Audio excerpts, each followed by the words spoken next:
Comment gagner de l'argent en immobilier, comment booster ton investissement locatif ou te générer une belle plus-value lors d'un achat-revente. Dans cette vidéo, je vais te partager 7 méthodes, 7 stratégies que j'ai utilisées moi-même lorsque j'étais rentier immobilier ou quand j'étais professionnel de l'immobilier, que j'étais marchand de biens. Bien évidemment, cette liste n'est pas exhaustive, mais le but c'est que je te partage mon expérience, ce que j'en ai appris et qui, je l'espère, tu pourras l'appliquer, que ça soit pour booster ton investissement locatif ou pour gagner plus d'argent lors d'un achat-revente.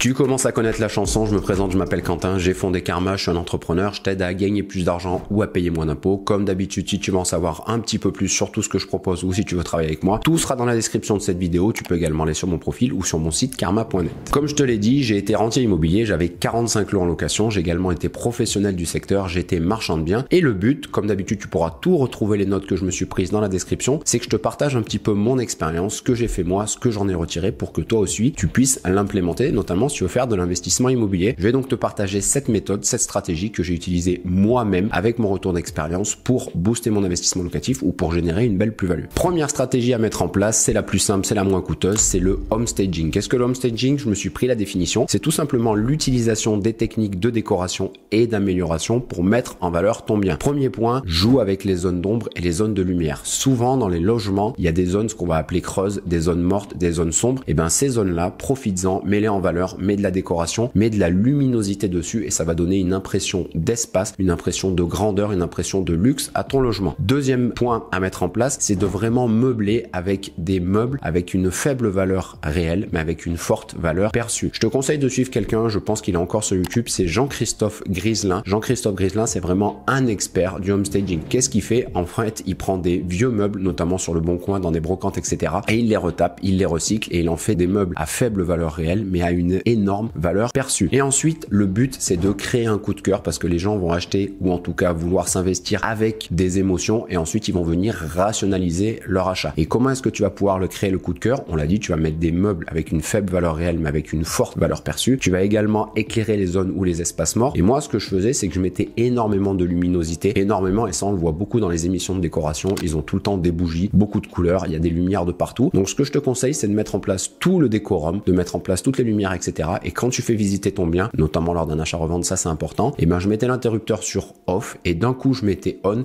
et tout s'allumait. Et ça fait que quand t'emmènes les gens en visite et qu'ils arrivent dans le bien, et ben d'un coup tout s'allume, toutes les zones s'éclairent, il y a plus de zones mortes, il y a des beaux meubles, etc. Et donc ça va créer un coup de cœur. Donc première stratégie que tu peux mettre en place pour te générer une belle plus-value ou même pour booster ton investissement locatif, c'est le homestaging. Deuxième méthode, deuxième stratégie d'investissement, la colocation. Alors la colocation, on en parle beaucoup sur les réseaux sociaux, mais c'est une méthode d'exploitation, un mode d'exploitation qui est très développé dans les pays anglo-saxons, notamment parce que les prix de l'immobilier sont inaccessibles. J'ai en tête Londres, mais en tout cas la colocation c'est vraiment très développé et c'est un mode d'exploitation qui a tendance à se démocratiser de plus en plus en France. Alors attention, il faut avoir en tête qu'il y a beaucoup plus d'actifs, en tout cas il y a plus d'actifs qui sont en colocation que les étudiants. Dans notre tête on se dit colocation égale étudiant, et ben non, il y a plus d'actifs que d'étudiants en colocation. C'est pour ça que moi quand je faisais mes colocations, je faisais vraiment des colocations on va dire haut de gamme, avec des écrans plats, avec des cuisines tout équipées, avec 2 salles de bain, etc. Je raisonnais en termes d'actifs et pas en termes d'étudiants. Attention, deuxième point à vérifier, c'est vérifier que le syndic et notamment que le règlement de copropriété t'autorise la colocation. Si tu achètes un appartement dans un immeuble ou dans une grande copropriété, il faut bien vérifier que le syndic et le règlement t'autorisent à faire une colocation et tu pourras faire tes calculs, que ça soit de cash flow ou de rentabilité, mais par expérience, tu verras que c'est à partir de la 4e chambre en colocation que tu vas commencer à générer beaucoup de cash flow. Donc attention, colocation, ça peut être très intéressant, mais raisonne bien en termes d'actifs, choisis bien ton emplacement et puis je te conseille de monter à 4 chambres pour exploser ta rentabilité. Troisième méthode, troisième stratégie d'investissement, la location courte durée. Alors clairement, la location courte durée, c'est le mode d'exploitation que j'ai le moins utilisé, c'est celui où j'ai le moins d'expérience, donc j'ai très peu de choses à te partager vis-à-vis de mon expérience. Petit tips quand même, c'est où est-ce qu'il faut s'implanter pour faire de la location courte durée. Et ben ça sert à rien de te tracasser, à te dire voilà, est-ce que je vais me mettre dans les périphéries des villes, est-ce que je vais me mettre en centre-ville dans les zones touristiques, est-ce que je vais me mettre en station balnéaire, etc. Le meilleur conseil que je peux te donner, tu regardes où se sont implantés les hôtels, et en fait les hôtels ce sont des grands groupes qui ont fait des études de marché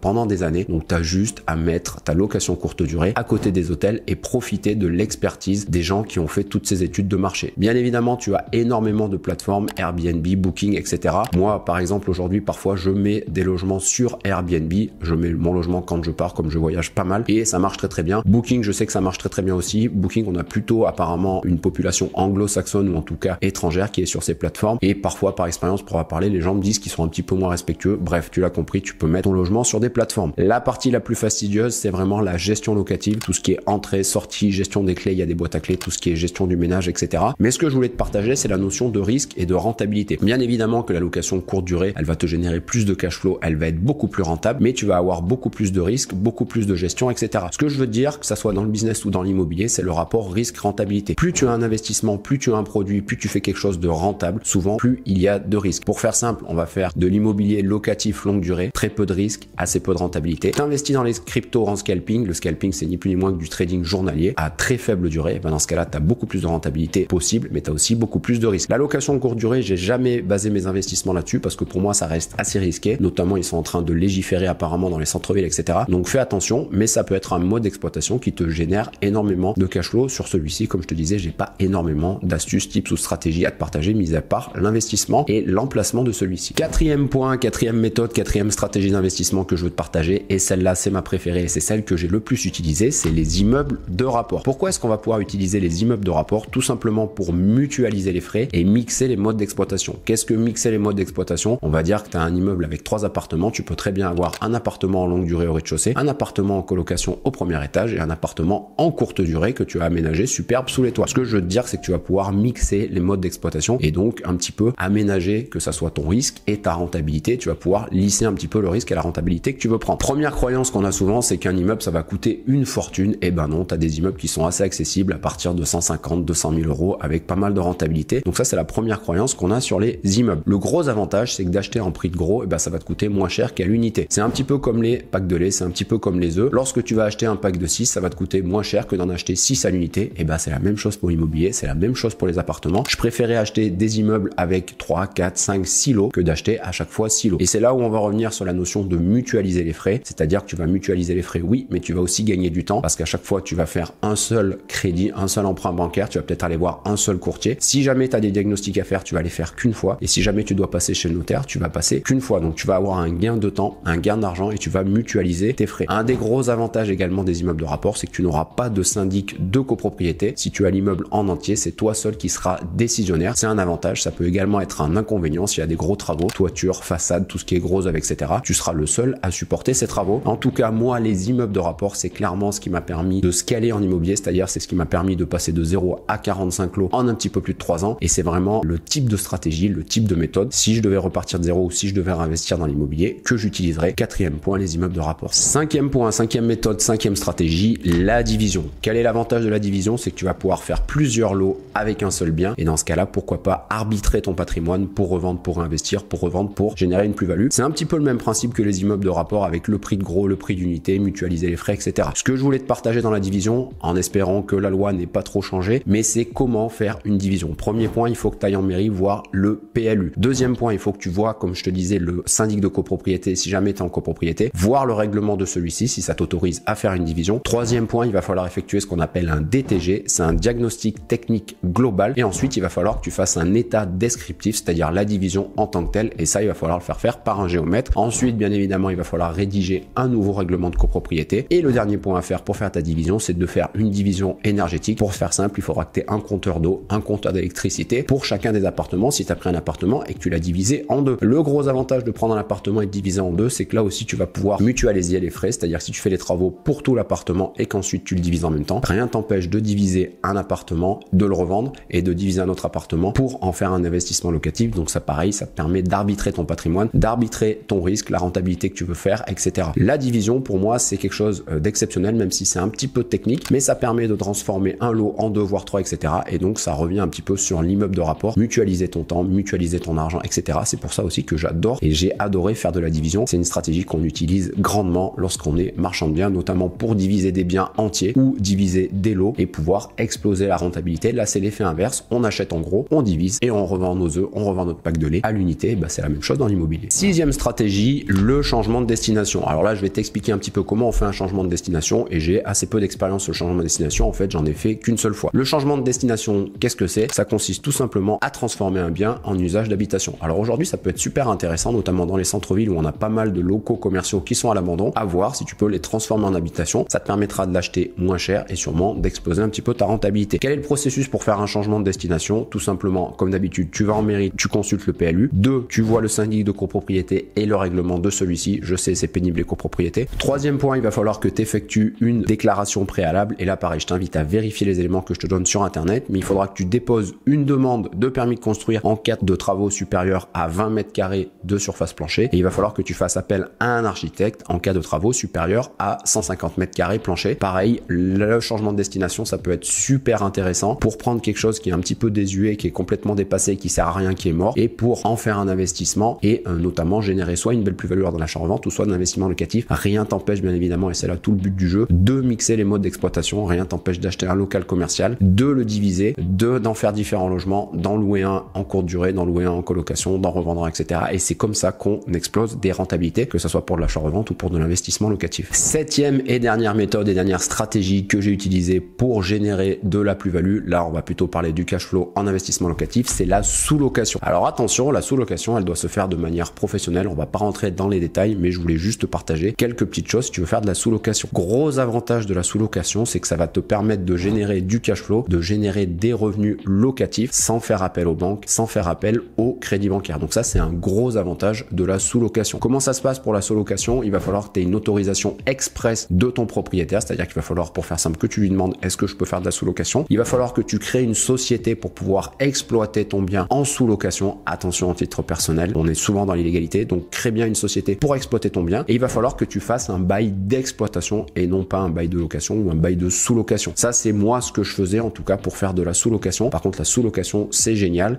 Ça te permet de générer du cash flow sans avoir accès au crédit, sans avoir à demander un emprunt bancaire. Ce que je voulais te partager au travers de cette vidéo, c'est qu'il y a énormément de méthodes pour te générer un revenu locatif ou pour te générer une belle plus-value en achat-revente. La seule question qu'il faut se poser, c'est quel est l'investissement que tu as envie de mettre en termes de risque pour générer une rentabilité. Pour faire simple, est-ce que tu as envie d'y passer beaucoup de temps? Est-ce que tu as envie de gérer un petit peu les travaux, de gérer la division, toutes ces choses-là qui peuvent être très fastidieuses et qui vont faire que ça va générer de la rentabilité? Ou est-ce que tu as envie que ça soit plutôt totalement passif? Et dans ce cas-là, tu peux très bien acheter un appartement tout retapé ou avec déjà un locataire qui va te générer peu de rentabilité. Si on va jusqu'au bout du raisonnement, si tu veux encore moins t'embêter, tu pourrais très bien acheter des SCPI qui vont être totalement passifs. Donc c'est vraiment ces notions-là que je voulais te partager. Je te refais un bref résumé des 7 stratégies, des 7 méthodes que j'ai utilisées, on va dire, dans ma carrière en immobilier. Le homestaging, ça c'est génial, ça coûte très peu d'argent. La colocation, attention, il y a de plus en plus de colocation, c'est pas quelque chose que je ferai aujourd'hui. La location courte durée où j'ai assez peu d'expérience mais qui peut exploser ta rentabilité, et puis si jamais ça marche pas, tu passeras en location longue durée. Les immeubles de rapport, c'est clairement ce que je préférais. Pourquoi? Ça te permet d'acheter en gros et de revendre à la découpe ou de revendre à l'unité ou de louer sous forme de différents modes d'exploitation. La division, ça c'est génial, même si tu vas avoir un petit peu quelques contraintes techniques, ça permet pareil d'acheter au prix de gros, de revendre à l'unité et donc d'exploser ta rentabilité locative ou ton achat-revente. Le changement de destination, super intéressant pour récupérer des biens qui sont totalement désuets et les mettre au goût du jour. Et enfin, la sous-location pour te générer du cash flow sans avoir accès au crédit bancaire. J'ai essayé d'être le plus simple comme d'habitude et le plus synthétique possible. J'espère que cette vidéo t'a plu. N'hésite pas à mettre des questions que tu as ou si tu as des choses que tu veux que j'approfondisse dans les commentaires, c'est moi-même qui y répondrai. Pareil, si tu as des suggestions de vidéos que tu veux que je te fasse, n'hésite pas à me les mettre. C'est avec grand plaisir que je te les tournerai et que je ferai de la recherche sur ces domaines-là. Et sinon, moi, je te dis à la semaine prochaine pour une nouvelle vidéo.